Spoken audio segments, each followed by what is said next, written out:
दिन भर अचरा कचरा खाएगी तो ऐसे ही बच्चे पैदा होंगे ना बहू। बधाई हो, आपको पोता हुआ है। डॉक्टर ऑपरेशन थिएटर से निकलती हुई नैना जी से कहती है और इसके साथ ही यह भी कहती है कि बच्चा थोड़ा कमजोर है पर स्वस्थ है, चिंता की कोई बात नहीं है। ऐसा कहकर वह डॉक्टर अपने कैबिन में चली जाती है और नैना जी अपनी बहू और पोते का बाहर निकलने का इंतजार करने लगती है। थोड़ी देर में नर्स नैना जी की बहू और पोते को वार्ड में शिफ्ट कर देती है। नैना जी रूखे मन से वार्ड में जाती हैं और अपने पोते को देखकर अपनी बहू कुहू को प्रवचन देने शुरू कर देती हैं। मैंने कहा था ना बहू, कम खाया कर, अब देख ले इसका नतीजा। 1.25 किलो का बच्चा निकला है इतने बड़े पेट से। अपनी जीभ के स्वाद के चक्कर में तूने मेरे पोते का विकास नहीं होने दिया। देख तो कैसे चूहे के छोटे बच्चे जैसा है, ना हाड़ है ना मांस। अब पता नहीं कैसे पलेगा ये। पीड़ा के बाद के दर्द को सहती हुई कुहू पर कटाक्ष करते हुए उसकी सास नैना जी बोले जा रही थी।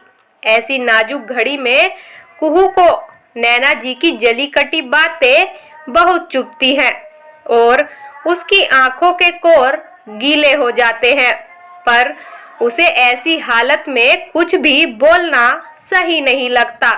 इसलिए वह मन ही मन में सोचने लगती है कि ये 9 महीने उसने कैसे काटे हैं, यह बस वही जानती है। कितना कठिन था यह 9 महीने का सफर। पूरे 9 महीने वह बस उल्टियां ही करती आई थी। जो कुछ भी वह खाती वो उल्टियों के माध्यम से तुरंत बाहर आ जाता था और पूरे दिन जो जी मिचलाता वह अलग। अगर वह कुछ खाना भी चाहती थी तो वह भी उसके गले से नहीं उतरता था। इसलिए उसे जो अच्छा लगता था वह बस केवल वही खाती थी। उन दिनों कुहू को दाल चावल रोटी कुछ भी पसंद नहीं आता था। वह केवल हल्का फुल्का फल, आइसक्रीम, अंकुरित चना, मूंग, सलाद, छाछ, चॉकलेट, ओट्स, यह सब चीजें खाकर ही वह अपना और अपने होने वाले बच्चे का पेट भर लिया करती थी। एक तो जेठ की भीषण गर्मी, ऊपर से यह प्रेगनेंसी का सफर बहुत ही कठिनाइयों से भरा था। ऐसे भी साधारण अवस्था में जो लोग होते हैं उन्हें भी जेठ की इस भीषण गर्मी में दाल रोटी खाना कुछ खास पसंद नहीं आता।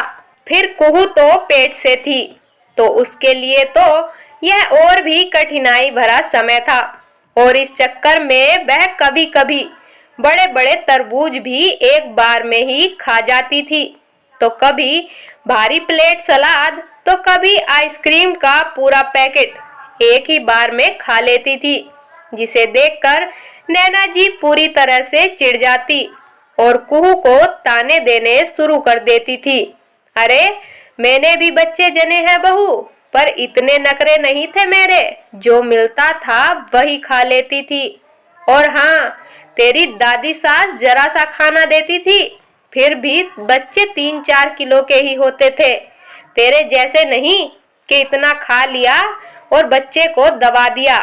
पता नहीं आजकल की लड़कियां क्या समझती हैं अपने आप को। सास की तो एक भी बात इनको सुननी ही नहीं होती। दिन भर अचरा कचरा और ऐसी ही बाजारू चीज खाएंगी तो ऐसे ही बच्चे पैदा होंगे ना।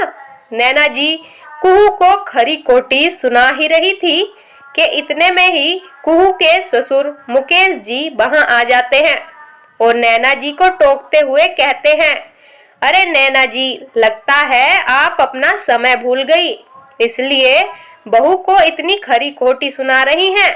जरा अपने बारे में भी तो कुछ बताइए बहू को। नैना जी नहले पर दहला मारते हुए मुकेश जी अपने नवजात पोते को देखते हुए बोले। नैना जी अपनी पोल खुलते देख मुकेश जी से मुस्कुराते हुए बातों को पलटते हुए कहती हैं, आप भी न विवेक के पापा किन बातों को लेकर बैठ गए। देखिए ना, अपना पोता कितना प्यारा है और कितना सुंदर भी। हाँ नैना जी, कितना प्यारा है और कितना स्वस्थ भी, बिल्कुल आपके विवेक जैसा है ना नैना जी। बहू, क्या तुम्हें बताया नहीं तुम्हारी सासू माँ ने कि जब विवेक ने जन्म लिया था तब वह कितना दुबला पतला था, केवल 2 किलो का पैदा हुआ था वह तो शुक्र है मेरी माँ का, जिन्होंने नैना जी और विवेक दोनों को संभाल लिया, वरना भगवान ही मालिक था, पता नहीं क्या होता इनका। खैर, आपका पोता तो विवेक से ज्यादा स्वस्थ है, यह तो 2 किलो 400 ग्राम का है, विवेक से पूरे 400 ग्राम ज्यादा। यह कहते हुए मुकेश जी नैना जी की तरफ देखते हुए कहते हैं, क्यों नैना जी, सही कह रहा हूँ ना मैं। और आप तो शुद्ध घर का खाना खाती थी, फिर आपका बेटा इतना दुबला पतला कैसे हो गया था।